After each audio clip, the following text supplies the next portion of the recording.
Hello and welcome to this debriefing on Captain Sharpe of the 95th Rifles, particularly in the first book of the series, Sharpe's Eagle by Bernard Cornwell. This is a long-running series, and this book was first published in 1981. There have been numerous sequels and prequels since. Set in 1809 during the Napoleonic Wars, Sharpe must battle the mighty French armies. Really? French? Mighty? Okay, Spanish incompetence, that's easier to believe, and infighting in the British Army. Sir Arthur Wellesley, future Duke of Wellington, leads the British Army in Spain against the French, who are conquering much of Europe under Napoleon's leadership. Sharpe has a history of Wellesley dating back to campaigns in India, but in Spain he is leading a small detachment of riflemen, the rest of their regiment being back in England. Freshly recruited, the South Essex, led in the loosest sense of the word by Sir Henry Simson, arrive in Spain as well. Sharpe is attached to them and discovers they are very raw and badly trained. While trying to improve the regiment's standards, he notices Josephina, one of the camp's hangers-on, but likely the best-looking one. Josephina is looking for a man, ideally an officer, who can keep her in luxury.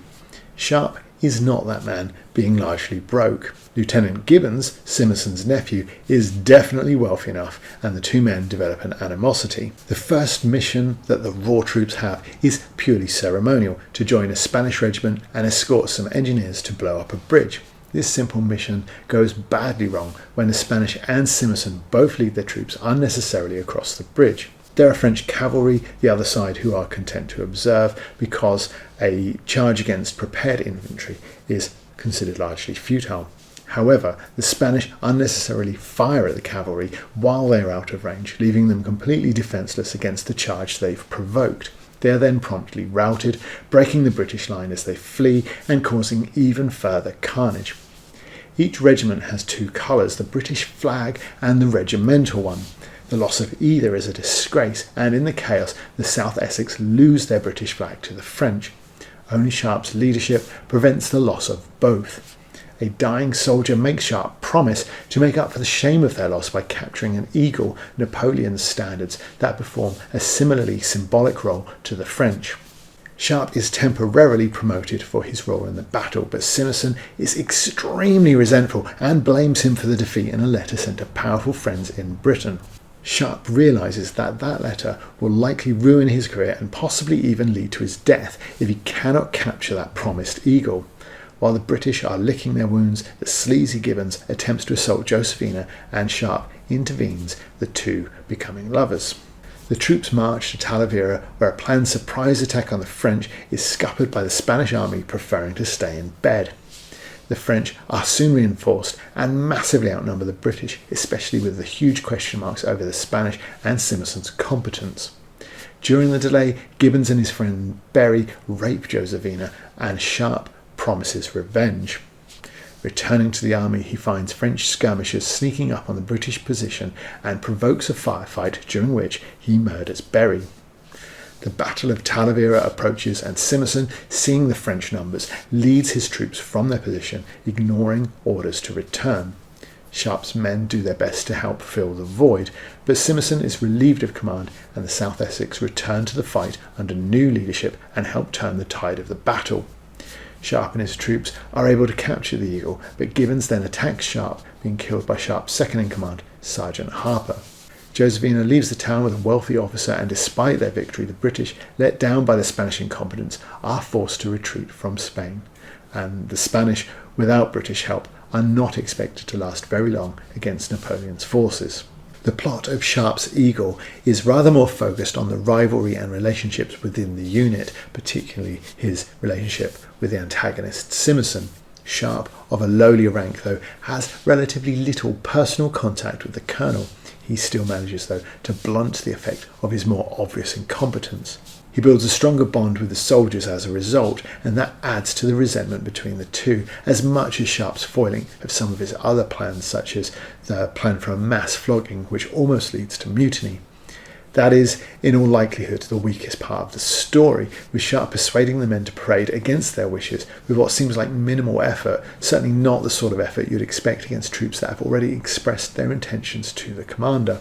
Sharpe has a more brotherly relationship with Sergeant Harper, which is described as pre-existing from earlier adventures, which is fortunate because Harper is, aside from a deus ex machina moment and the finale, absent for long stretches, especially when Sharpe is pining for or with Josephina.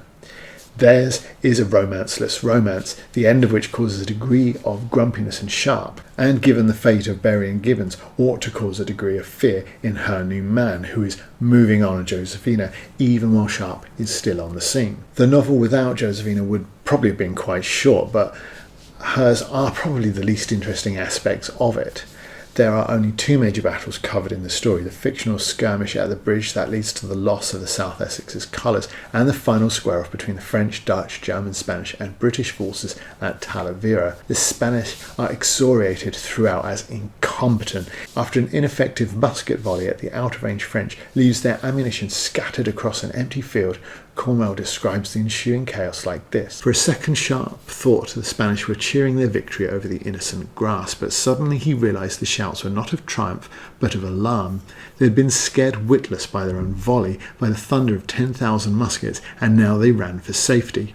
Thousands streaming into the olive trees, throwing away muskets, trampling the fires in their panic, screaming for help, heads up, arms pumping, running from their own noise." The Spanish failure to provide promised supplies for the British is a key factor in the final failure of the campaign, but their puffed chests strutting at the bridge, coupled with their instigation of the cavalry charge that routs them, their refusal to get out of bed for a surprise attack, and then running from their own musket fire before the final battle, are all added to the ravaging of their own city. This will likely make tough reading for most Spaniards, should they be so inclined. While Wellington himself described the Spanish volley scattering its own firers, one hopes the truth is not anything like as bad as shown here. The build towards the Battle of Talavera, though, is handled well, and the tension rises nicely as it approaches. The repeated motif of "tomorrow they must fight" nicely adds to the certainty of that coming bloodshed. The battle, when joined, is worth the wait, a lively back and forth with Sharpe as a skirmisher on the periphery. Unlike the Spaniards, the British, aside from Simmerson of course, hold their own, a well-oiled military machine that turns the mighty French army aside. The slim steel blades of the British officers swept down, and the relentless volleys began. Nothing could stand in the way of that musket fire. From right to left along the battalions, the platoon volleys flamed and flickered, a rolling fire that never stopped. The machine-like regularity of trained troops pouring 4 shots a minute into the dense mass of Frenchmen. The noise rose to the real crescendo of battle, the awesome sound of ordered volleys, and mixing with it the curious ringing as the bullets struck French bayonets. We can see a tightening of the sentences here to try and build some excitement. But if the alliteration here is deliberate and supposed to add to that, I don't think it's doing as much for Cornwell as it did for Wilfred Owen. But the battle isn't just banks of nameless men blasting away at each other. It is the more personal side. Who do we care about, and what are they doing? Lieutenant Derry in Sharpe's squad is a somewhat cynical injection of pathos. The baby-faced teen we're supposed to hope will survive to his adulthood, but he's a little underused for that to really work. Instead, Sharpe and Harper's brotherly relationship is effective enough to carry the scene. It even survives the curious decision to include some comedy phonetics from the German commander. "You are welcome, we are fighting the German division now," when neither Spanish, French, Irish or Scot get the same treatment. And Sharpe, of course, isn't just fighting the French. He has a 3-pronged assault: fighting the French, Simmerson's attempt to destroy his career, and the sworn vengeance against Berry and Gibbons for their attack on Josephina. The latter would have been stronger if there was more show and less tell about Sharpe's short temper. He is, though, an orphan who has risen from nothing through his own exemplary military service.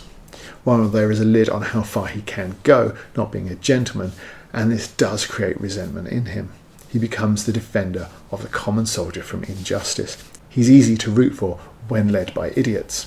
Cornwell says that Sharpe needs an antagonist in the British ranks because he spends more time there than fighting the French.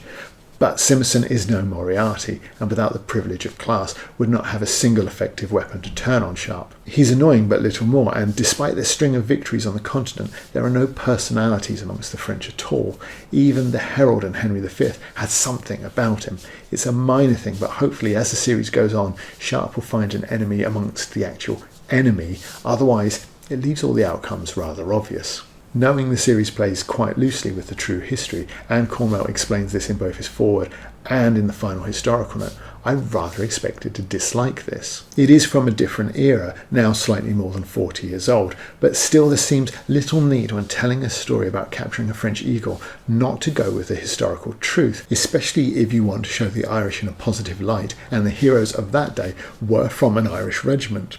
However, unless you're Spanish, I suspect this will be quite difficult to dislike. Sharpe is a strong lead and easy to root for, having dragged himself up from the humblest of origins. His easy relationships with Harper and Hogan draw us into his circle of friends. His relationship with Josephina is staid at best, serving only to give his final battle a third prong to resolve, one the battle doesn't really need. If Simerson had a shred of competence about him and Sharpe did not already have the patronage of Wellesley, the book would be stronger for it. But the action is more than decent, the characters likeable where they're supposed to be at least, and it makes for an enjoyable start to a series I'd be happy to read further in. Thanks for watching. Liking and subscribing is the way to get more of this sort of thing. And if you're in the mood for something completely different, why not check out my book, which is Sexton Lovecraft. It's not historical fiction like Sharpe, but science fiction, and a science fiction comedy at that. You can check it out via the link in the description if you're interested.